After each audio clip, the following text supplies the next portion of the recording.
Welcome back to another new video. In this video, we will see how to use color gradient effect in photo. Go to the layer panel and then click on the adjustment layer icon.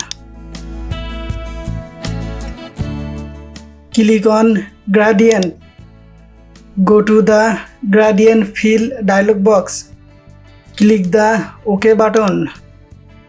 Go to the layer panel. Click on the gradient fill layer.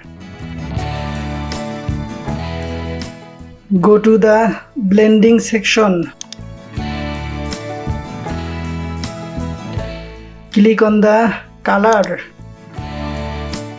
Double click on the gradient fill layer.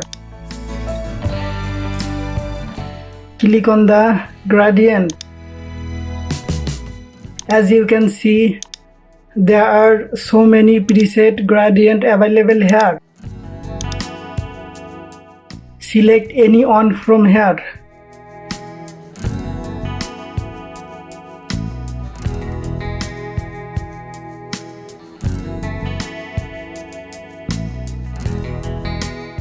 Click the OK button.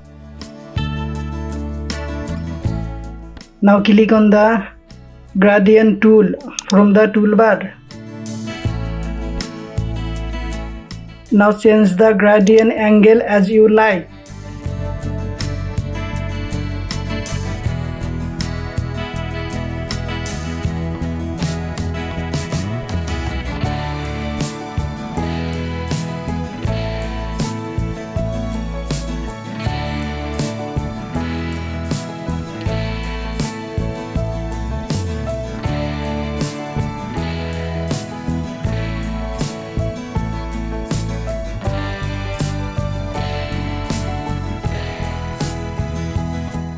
Thanks for watching the video.